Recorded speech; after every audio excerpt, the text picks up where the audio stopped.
Bonjour et bienvenue dans ce nouvel épisode du podcast Zenly Organized. Aujourd'hui, on va parler d'un des 9 centres en Human Design, soit le centre splénique, qu'on appelle aussi le centre de la rate. C'est un centre qui influence énormément notre santé, qui est en lien avec notre instinct de survie et qui vient aussi régir la façon dont on gère nos peurs. Donc, c'est un centre qui va être hyper important, hyper intéressant à venir regarder si tu as envie de mieux prendre soin de ta santé, mais aussi d'apprendre à mieux gérer tes peurs. Avant qu'on rentre dans le vif du sujet, si tu t'intéresses au Human Design, n'oublie pas de t'abonner au podcast pour ne pas manquer les prochains épisodes à ce propos. Et aussi, si tu en as envie, de laisser un commentaire sous l'épisode ou de laisser aussi un avis au podcast, ça l'aide à se faire connaître et ça me fait toujours plaisir de vous lire. Il y a quelques semaines, j'avais fait un épisode d'introduction au centre en Human Design. Donc, si tu ne sais pas vraiment ce qu'est un centre en Human Design et que tu ne comprends pas qu'est-ce que c'est la différence entre un centre défini, non défini, c'est quelque chose que tu vas devoir savoir pour cet épisode. Donc, je te conseille d'aller écouter cet épisode-là avant d'écouter le reste de cet épisode-ci. Et aussi, comme d'habitude en Human Design, tout ce que je vais te dire aujourd'hui, il faut que tu le mettes en pratique par toi-même. D'ailleurs, j'ai décidé de commencer cette série sur les centres par le centre splénique parce que c'est un centre pour lequel j'ai eu une grosse révélation dernièrement. Je savais que j'avais mon centre splénique défini, ce que ça veut dire par rapport à comment je prends soin de moi, à mes peurs, etc. Sauf que en Human Design, le but, ce n'est pas de rester à un niveau théorique, d'un niveau plus mental, de savoir quels sont les différents éléments de son Human Design, mais de vraiment descendre dans le corps et d'aller ressentir, d'aller incarner réellement ces informations. Et c'est ce qui m'est arrivé il y a quelques mois. Donc, c'est pour ça que j'ai décidé de commencer avec ce centre, parce que c'est le centre pour lequel j'ai eu une très, très grosse révélation dernièrement. Et donc, voilà, c'est hyper important. Comme je te dis, tout ce que je vais te dire aujourd'hui, garde-le en tête, mais l'important, c'est d'essayer de l'intégrer, de vraiment l'incarner dans son quotidien, parce que c'est ça qui va faire en sorte que tu vas t'aligner de plus en plus à ton Human Design. Donc, commençons par définir ce qu'est le centre splénique. Donc, le centre splénique en Human Design, il est responsable, comme je te disais au début, de l'instinct de survie, de l'intuition corporelle, de la santé physique, du système immunitaire et aussi des peurs. C'est un des deux centres de survie, d'ailleurs, l'autre étant le centre de la racine, qui va venir toucher plus à nos besoins fondamentaux, alors qu'ici, le centre splénique, il est plus en lien avec notre santé et nos peurs. C'est un centre qui fonctionne énormément dans l'instant présent. Il nous parle à travers des ressentis physiques. Donc, par exemple, un frisson, quand on dit avoir la boule au ventre, ben ça c'est aussi une manifestation de notre centre splénique. Le centre splénique, il nous parle aussi avec, tu vois, la petite sensation qu'on a que quelque chose n'est pas correct, que quelque chose est un peu bizarre. Tu vois, quand on voit une ruelle là et qu'on a un sentiment, je le sens pas, on sait pas vraiment d'où ça vient, ben ça c'est notre splénique qui nous parle. Donc, c'est le centre qui vient nous alerter des dangers avant même qu'on en soit conscient. C'est justement, ben voilà, c'est l'instinct de survie, une gut feeling, comme on dit en anglais, vraiment le sentiment, un sentiment physique qui nous fait sentir si quelque chose est bien ou pas, si quelque chose est bon ou pas. Et c'est hyper intéressant aussi parce que ce centre, il est directement lié à nos peurs ancestrales. Chaque porte de ce centre représente une peur fondamentale, une peur primaire, du coup qui, si on l'a activée dans notre design, va être plus prépondérante que les autres dans notre vie. Donc si tu connais déjà un petit peu le Human Design et que tu as envie d'aller plonger plus profondément là-dedans, ça c'est un élément hyper intéressant à aller voir, d'aller analyser quelles sont les portes qu'on a de définies dans ce centre et quelles sont les peurs qui sont liées à ça. Éventuellement, je vais faire un épisode là-dessus, mais voilà, si ça t'intéresse, je t'encourage à aller creuser ça en faisant des recherches sur Internet. Du coup, comme je te disais, si tu n'as pas écouté l'épisode par rapport au centre, que tu ne sais pas la différence entre un centre défini ou non défini, qu'est-ce que ça impacte chez toi et la différence entre ces deux types de centres, je t'invite à aller écouter l'épisode que j'ai fait juste avant là-dessus. Mais voilà, donc ici, là, je vais te parler de la différence si le centre de la rate, il est défini ou non défini, parce que ça va venir s'exprimer complètement différemment. Je te recommande donc d'avoir ta charte sous les yeux pour pouvoir regarder si ton centre, il est défini ou non défini. Donc, le centre splénique, c'est celui qui est complètement à gauche du body graph. C'est un triangle. D'habitude, s'il est colorié, il est colorié en brun. Donc, voilà, si tu l'as de défini, il va être colorié, le triangle à gauche. S'il est non défini, eh bien, il va être blanc. Donc, si ton centre, il est défini, donc colorié, ça veut dire que tu disposes d'un instinct de survie et d'une intuition corporelle constant et fiable. Donc, ces sentiments, ces feelings que tu ressens au niveau de ton corps et tout, eh bien, tu vas pouvoir les écouter. Tu risques d'être familier avec ça. Tu risques de savoir que tu as cette capacité. D'ailleurs, moi, toutes les personnes que je connais qui ont ce centre défini, tout le monde dit « Ah, je sais pas pourquoi, mais je le sens pas ». ou je sens que je dois faire telle chose, mais je sais pas expliquer pourquoi. Ou ouais, quand je vais à tel endroit, je me sens crispée, tu vois, un truc comme ça. Eh bien, ça, généralement, c'est des gens qui ont le centre splénique défini. Le centre splénique défini, ça va aussi faire en sorte que tu as un système immunitaire robuste et tu sais instinctivement si quelque chose est bon pour ton corps ou non. Donc voilà, ça c'est si tu es aligné, si tu écoutes les signaux de ce centre. Si tu n'es pas aligné à ce centre, eh bien, tu vas au contraire ignorer les signaux de ton corps, tu vas minimiser tes symptômes et tu risques de te laisser envahir par tes peurs, les garder à l'intérieur, les laisser tourner en boucle dans ta tête et tout, te générer beaucoup de stress et donc, ben voilà, potentiellement tomber malade ou avoir un sentiment de mal-être. Et du coup, ben moi, c'est ce qui m'est arrivé au Népal. J'ai absolument ignoré les symptômes que mon corps m'envoyait. J'ai minimisé aussi mes symptômes. Tout ça pourquoi? Eh bien, parce que j'avais des peurs. Par exemple, la peur de paraître faible, de ne pas être à la hauteur, de ne pas réussir à finir mon trek parce que à cause de mon corps ou parce que je n'étais pas capable. Aussi de la peur de déranger mon compagnon de voyage, de changer les plans et donc j'ai poussé, ignorer mes symptômes, laisser mes peurs me guider et ben, du coup, je suis tombée malade et j'étais, malade, ben, 3 semaines au lit, quoi. Donc voilà, c'est hyper important d'écouter ce centre si tu as le centre défini.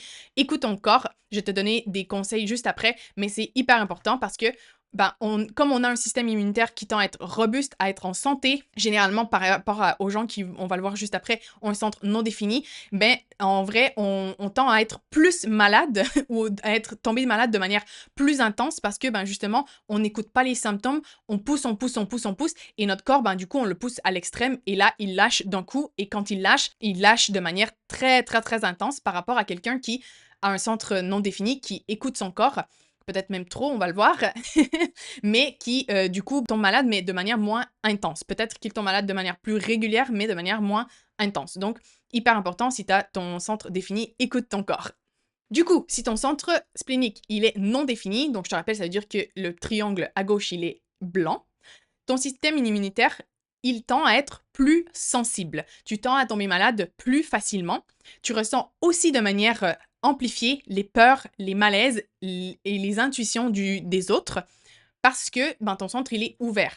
Je te rappelle, les centres ouverts, en fait, ils captent l'énergie des autres, donc ils sont influencés par l'énergie des autres et ils amplifient l'énergie des autres. Donc, si les autres ont des peurs, tu risques d'amplifier ces peurs. Si les autres ont des symptômes physiques et tout, ben, tu risques d'amplifier ces symptômes physiques. Et ce qui est difficile quand on a un centre il est non défini, du coup, c'est de faire la part entre ce qui nous appartient à nous et ce qui appartient aux autres. Donc ici, ça va être hyper important pour toi de voir, OK, quelles sont les peurs qui m'appartiennent, quelles sont les intuitions, les instincts qui m'appartiennent, quelles sont les douleurs, les symptômes et tout qui m'appartiennent versus ce qui appartient aux autres. Et aussi, le centre splénique non défini, il a tendance à se cramponner à des situations ou des relations ou des environnements qui ne te conviennent plus, qui sont malsains, par peur de l'inconnu, par peur de changer, par peur de l'insécurité que ce changement va causer. Donc, hyper important de faire attention à ça. Alors voilà, je voulais te donner évidemment des conseils pratiques à mettre en place pour ton centre, qu'il soit défini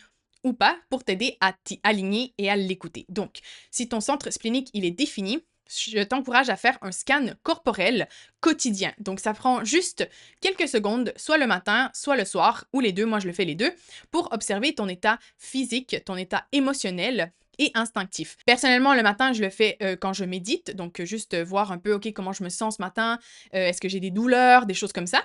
Et le soir, j'écris mes symptômes, j'ai un journal de symptômes.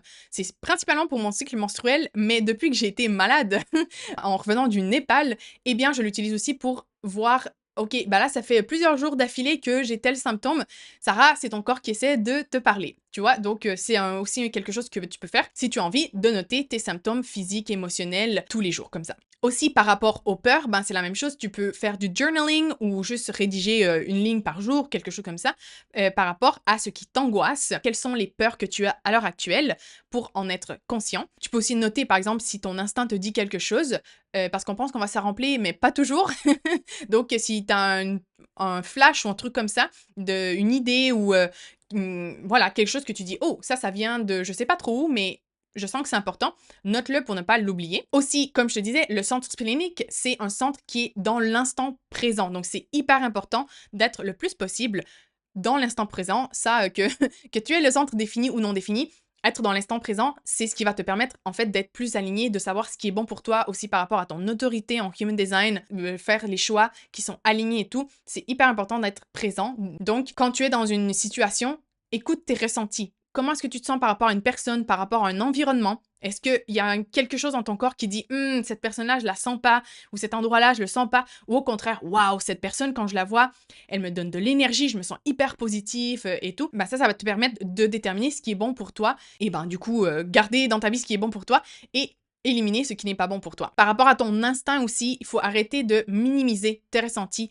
Moi, je dis ouvertement, peut-être que les gens ils pensent que je suis un peu perchée et tout, mais je le dis, je sens que je dois faire telle chose. Je sais pas expliquer pourquoi, mais je sens, par exemple, aller au Népal, j'ai eu cette intuition, ce genre de download que je devais aller au Népal.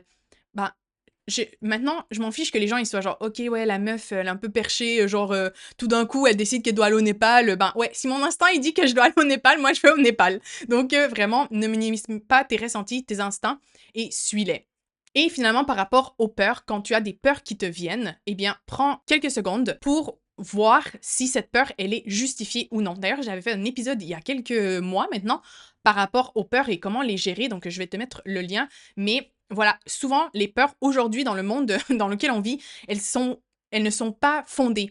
Genre, il n'y a pas un lion qui nous pourchasse. Donc, la plupart des peurs qu'on a aujourd'hui, c'est notre mental qui nous les crée. Par exemple, si on veut changer de travail et tout, oui, c'est bien, hein, c'est bien sûr si on sort de notre zone de confort, ça implique des changements, des conséquences et tout, mais est-ce que ça veut dire qu'on va en mourir? Généralement, non. Donc, il faut apprendre à relativiser nos peurs et à voir, OK, cette peur-ci, est-ce qu'elle est vraiment justifiée ou non? Et comme je te disais, et va explorer quelles sont les peurs qui sont les plus prévalentes chez toi, donc les portes qui sont activées dans ton centre splénique. Ça va venir t'indiquer aussi quelles sont les peurs qui sont les plus difficiles pour toi, qui sont les plus présentes pour toi. Ensuite, si ton splénique, il est du coup non défini, eh bien, comme je te disais, hyper important, dès que tu as un centre non défini, c'est d'apprendre à faire la part des choses entre ce qui t'appartient et ce qui appartient aux autres. Donc, quand tu ressens un malaise ou une angoisse soudaine, demande-toi, est-ce que ça vient de moi ou est-ce que ça vient des gens qui sont autour de moi? Pour déjà voir, OK, si ça vient pas de moi, direct, on l'élimine, on le laisse aller. Si ça vient de soi, là, après, on on fait en fonction, tu vois? Mais si ça vient pas de soi, on l'élimine directement. Aussi, ça peut être utile de faire un genre de rituel énergétique, genre chaque soir, par exemple, tu t'imagines, tu dis: je me libère des peurs, des malaises que j'ai absorbés aujourd'hui» et tu imagines vraiment que tout ça, toute l'énergie, par exemple, tu peux le voir comme du noir, tu vois, quitte ton corps et est remplacé par une lumière blanche. Même chose, tu peux aussi faire une bulle de protection. Donc le matin, ça prend quelques secondes, hein. Tu t'imagines seulement avec une bulle de protection blanche autour de toi qui va te protéger des énergies des autres. Donc comme ça, ça crée une bulle de protection autour de toi et ça évite ou ça diminue les énergies des autres qui rentrent dans ta bulle.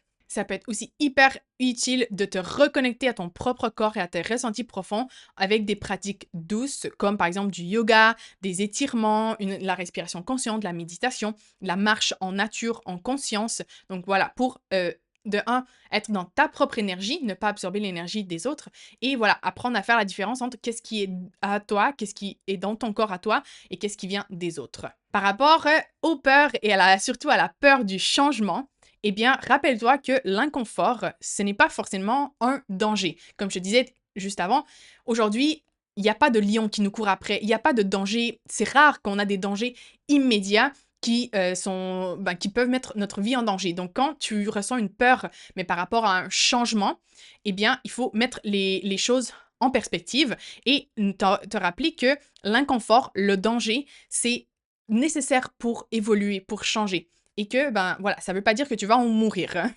Et la même chose, quand tu sens que une de ces peurs monte, prends quelques secondes pour respirer, pour t'ancrer et te libérer de cette peur et ne pas la laisser t'envahir. Donc, comme tu peux le voir, que ton centre splénique soit défini ou non défini, le plus important, comme d'habitude dans Human Design, c'est d'apprendre à écouter ton propre corps, tes propres ressentis et ton instinct dans l'instant. Et aussi d'apprendre à repérer et gérer tes peurs pour qu'elles ne prennent pas le contrôle, pour qu'elles ne t'empêchent pas de faire les choses que tu désires réellement faire, d'apporter les changements que tu désires dans ta vie. Voilà, c'est tout pour moi aujourd'hui. J'espère que cet épisode t'a aidé. Dis-moi en commentaire si ton centre splénique il est défini ou non et est-ce que tu te reconnais dans les descriptions que j'ai données. Ça me fait toujours plaisir de lire vos partages. Et bien sûr, si tu veux qu'on explore tes centres et ton human design en profondeur, tu peux réserver ta lecture avec moi. Je vais te mettre le lien comme d'habitude dans la description de l'épisode. Merci d'avoir écouté cet épisode jusqu'à la fin. N'oublie pas de lui laisser un pouce vers le haut si tu es sur YouTube, de laisser un commentaire et de t'abonner. Et moi, je te retrouve dans une prochaine vidéo très bientôt. Ciao!